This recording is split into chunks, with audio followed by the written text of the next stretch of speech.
Experiment का नाम है ओपन सर्किट टेस्ट। ठीक है, ये ओपन सर्किट टेस्ट का डायग्राम है। ओपन सर्किट ऑफ टेस्ट का मतलब क्या है? आयरन लॉस निकालना, ट्रांसफार्मर का लॉस निकालना है। मतलब जो वाट मीटर का रीडिंग आता है वही तेरा आयरन लॉस होगा ट्रांसफार्मर का। अभी क्या है, ये ट्रांसफार्मर दिया हुआ है, राइट। इस ट्रांसफार्मर में कितना आयरन लॉस हो रहा है वो हम लोग को निकालना है। तो कैसे निकालोगे? जैसे डायग्राम में दिया हुआ है उसी तरीके से पहले तो सेटअप करना है। यहाँ पे क्या 115/230 वोल्ट दिया है, तो 115 में प्राइमरी सप्लाई देना है और 230 को सेकेंडरी सप्लाई देना है, और ये ओपन होना चाहिए। सेटअप कैसे है? पहले मेरा ऑटो ट्रांसफार्मर आया, ऑटो ट्रांसफार्मर के बाद क्या दिया हुआ है, 0 to 150 का वोल्ट मीटर दिया है। वोल्ट मीटर के बाद इसको वैट मीटर बोलते हैं। वैट मीटर के बाद दिया है एमीटर, और एमीटर के बाद तेरा ये ट्रांसफार्मर दिया हुआ है। फिर डायग्राम में अगर देखेगा तो देख, यहाँ पे देख, ऑटो ट्रांसफर को मेन पावर सप्लाई दिया है जो यहाँ से मिलेगा। ये ऑटो ट्रांसफर का मेन पावर सप्लाई, ठीक है। Auto transfer main power supply यहाँ पे प्लग करना है। प्लग करने के बाद ऑन नहीं करना है, पहले कनेक्शन करना है। फिर ये भी है, ऑटो ट्रांसफर का कनेक्शन हो गया, ये ऑटो ट्रांसफार्मर हो गया। ऑटो ट्रांसफर के बाद क्या है, वोल्ट मीटर दिया हुआ है, तो ये वोल्ट मीटर इसके पैरेलल में तुझे वायर निकालना है। एक रेड मतलब फेज, ब्लैक मतलब न्यूट्रल। ये रेड में लगाया, यहाँ पे वोल्ट मीटर के लेफ्ट में लगाया, वो फेज हो गया। फिर यहाँ पे न्यूट्रल लगाया, फिर उसके ही न्यूट्रल लगा दिया। अब देखिएगा ना तो ध्यान से, तो यहाँ पे जो भी वोल्टेज आ रहा है वो यहाँ पे आ रहा है, बराबर 0 to 150। तो यहाँ पे देख, इसका वोल्टेज तेरे को यहाँ पे वोल्टेज मिल रहा है। इसके बाद तेरा वाट मीटर का यम को लगाया। अभी यहाँ पे जैसे मैंने मोटर का कनेक्शन बताया, वैसे ही इसके अंदर जो भी वाइंडिंग है, कनेक्शन है, वो उसके टर्मिनल यहाँ पे निकाले हो गए। अभी यहाँ पे अगर तू देखेगा ना तो यहाँ पे क्या है, एम और एल इंटरनली कनेक्टेड है, तो वहाँ पे वायर नहीं लगाना है। सी और वी में इंटरनली कनेक्टेड है, वहाँ पे वायर नहीं लगाना है। एम और सी अंदर से कनेक्टेड नहीं है, तो वहाँ पे वायर लगाना है। बाकी डायग्राम के हिसाब से कनेक्शन करना है। भी वाइट वोल्ट मीटर का जो फेज है जो एम को जा रहा है, बराबर। अगर तू यहाँ पे डायग्राम देखेगा तो अभी वोल्ट मीटर का जो फेज है वो कहाँ से जाएगा, वोल्ट मीटर का फेज यहाँ पे है, वोल्ट मीटर का फेज वहाँ से कहाँ पे गया, एम को गया, तो यहाँ पे एम को जाना चाहिए, इसलिए एम को कनेक्ट किया, बराबर। एम के बाद एम और सी कनेक्टेड नहीं है। अगर डायग्राम को देखेगा तो एम और सी कनेक्टेड नहीं है, तो एम और सी दोनों के बीच में वायर डालना है। पानी करिए,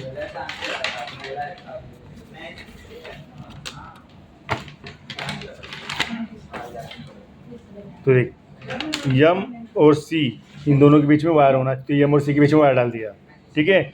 एम और एल के बीच में कुछ नहीं डालना है अकॉर्डिंग टू डायग्राम, और दूसरा है सी और वी के बीच में अकॉर्डिंग टू कोई डायग्राम डालना नहीं है। दोनों में से कोई तो एक लेना है। इसका मल्टीप्लाई फैक्टर 1 है, इसका मल्टीप्लाई फैक्टर 2 है।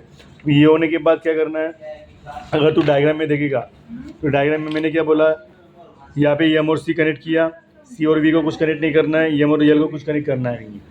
एल के बाद कहाँ पे जा रहा है तेरा, एमीटर के पास, बराबर। फिर एमीटर से बाद तेरा ट्रांसफार्मर के पास जा रहा है। तो यहाँ पे क्या करना है, तो वायर लेना है। कहाँ पे बोला, एल सी बोला है, तो यहाँ पे एल लिया, एल से वायर निकाला, और एल सी कहाँ पे गया है, वो ट्रांसफार्मर के पास, बराबर। तो एल से वायर लिया, ट्रांसफार्मर के फेस को लगाया, बराबर। एल से ट्रांसफार्मर के फेस को लगाया, फिर लेकिन ट्रांसफार्मर के फेस के बीच में क्या एमीटर दिया हुआ है, इसलिए एल से गया एमीटर के पास, तो फिर एमीटर से गया ट्रांसफार्मर के पास। तो दूसरा वायर लिया, एमीटर को लगाया, एमीटर से गया ट्रांसफार्मर के पास। ट्रांसफार्मर को 115 बोला है, इसलिए 115 के प्राइमरी को लगाया। देख, वहाँ से आया इधर, इधर से आया इधर, बराबर। अभी डायग्राम में देखिएगा, एमीटर से गया इधर, फिर ट्रांसफार्मर का न्यूट्रल गया वी के पास। सो ट्रांसफार्मर का न्यूट्रल यहाँ पे, ट्रांसफार्मर का न्यूट्रल यहाँ पे है, ट्रांसफार्मर का न्यूट्रल कहाँ पे गया, वी के पास डायरेक्टली। वी, इन दोनों में से कोई तो एक वी लेना है, मैंने ये लिया वी, तो ये तक न्यूट्रल हो गया।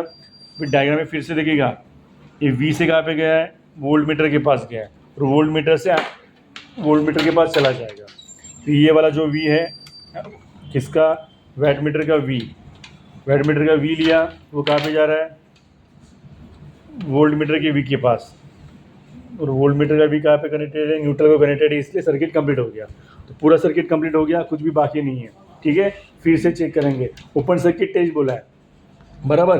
मतलब 230 वोल्ट साइड ओपन होना चाहिए, ओपन सर्किट टेस्ट है। अभी फिर से कनेक्शन चेक करेंगे, कैसे करेंगे, देखो, ये ऑटो ट्रांसफर को वोल्टेज मिलना चाहिए, तो इन दोनों का टर्मिनल वोल्ट मीटर के पास जाना चाहिए। फेज और न्यूट्रल, फेज गया यहाँ पे बराबर है, न्यूट्रल गया वहाँ पे बराबर है, तो इसका वोल्टेज यहाँ पे आ रहा है। भी इसका वोल्टेज डायग्राम के हिसाब से एम के पास जाना चाहिए, ये वाला वायर गया एम के पास, एम के पास वायर है। एम और सी इंटरनली कनेक्टेड नहीं है, तो एम और सी के बीच में एक वायर डाल दिया, तो ये बराबर है। एम और एल के बीच में कुछ कनेक्ट नहीं करना है और सी और वी के बीच में कुछ कनेक्ट नहीं करना है। एल वाला वायर कहाँ पे जा रहा है अकॉर्डिंग टू डायग्राम, एमीटर के पास, तो एमीटर के पास जा रहा है। फिर एमीटर से कहाँ पे जा रहा है ट्रांसफार्मर के पास, तो एमीटर से गया वो ट्रांसफार्मर के प्राइमरी फेज के पास, बराबर है। अभी ट्रांसफार्मर का जो न्यूट्रल है वो जा रहा है वैटमीटर के यंग के पास, तो वैटमीटर के वी के पास चला गया, ट्रांसफार्मर की न्यूट्रल से और वाटमीटर के वी को गया, वैटमीटर के वी से कहा गया वोल्ट मीटर के वी को, तो वोल्ट मीटर के वी को गया, ये कंप्लीट हो गया और सेकेंडरी साइड ओपन है। अभी इसको क्या करना है, चालू करने से पहले, आई रिपीट, चालू करने से पहले क्या बोला है, ये तेरा कौन सा टेस्ट है, open circuit test. Open circuit test मतलब आयरन लॉस है। आयरन लॉस किसके ऊपर डिपेंड होता है, मटेरियल के ऊपर, बराबर। तो मटेरियल के ऊपर डिपेंड है तो फुल वोल्टेज देना ज़रूरी है, बराबर।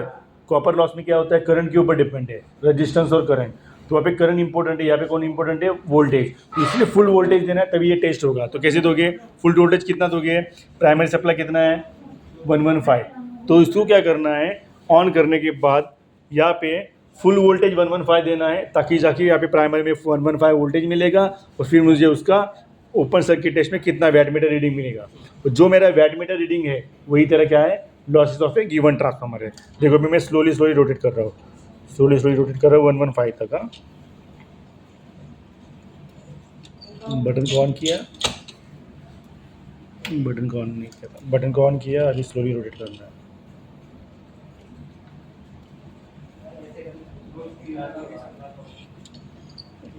रोटेट क्यों नहीं हो रहा है,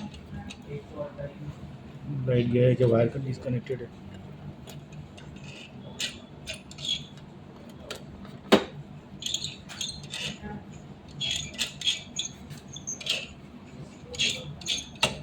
वह वायर कोई तो शायद डिसकनेक्टेड है, एक मिनट हम चेक करते हैं।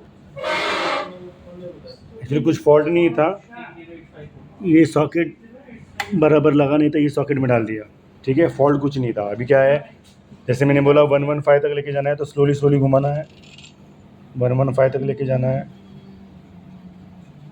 115 तक गया, ठीक है, 115 तक गया, 0.8 तेरा करंट फ्लो हो रहा है, बराबर।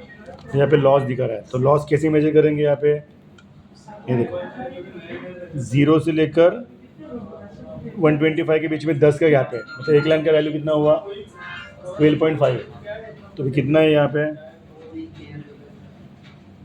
एक लाइन के यहाँ पे आसपास जा रहा है, बराबर। मतलब एक लाइन मतलब कितना 12.5 उसका लॉस हुआ, बराबर। वैसे ही यहाँ पे अगर देखोगे, अभी ये दूसरा ट्रांसफार्मर था, उसका करंट कितना आया है 0.6, वोल्टेज था 115, वैटमीटर में कितना दिखा है 12.5, बराबर। तो आयरन लॉस कितना होगा 12.5। अभी यहाँ पे अगर देखिएगा, ये वाला जो है यहाँ पे लगा है, तो जो भी आंसर रहेगा मल्टीप्लाई बाय 2 करना है। यही अगर तू यहाँ पे लगाएगा तो जो भी आंसर रहेगा वही एज इट इज ही रहेगा। अभी क्लियर रीडिंग आएगा, देख लीजिए, ये भी वही राइट, देख 12.5, ठीक है। मतलब इस तरीके से तेरे को ओपन सर्किट टेस्ट करना है। शॉर्ट सर्किट टेस्ट में क्या करना है, everything is same, I repeat, short circuit test में क्या है, एवरीथिंग इज सेम, सिर्फ फर्क क्या होगा, ये स्टेप अप का स्टेप डाउन हो जाएगा। शॉर्ट सर्किट के लिए वायर ज्वाइन करना है और रीडिंग अलग से लेना है, वो कैसे मैं बताता हूँ। लेकिन शॉर्ट सर्किट टेस्ट में क्या इंपॉर्टेंट है, करंट इंपॉर्टेंट है, फुल करंट देना है। तो यहाँ पे क्या करना है, फुल वोल्टेज देना है, सेम एक्सप्लेन करना है, ठीक है।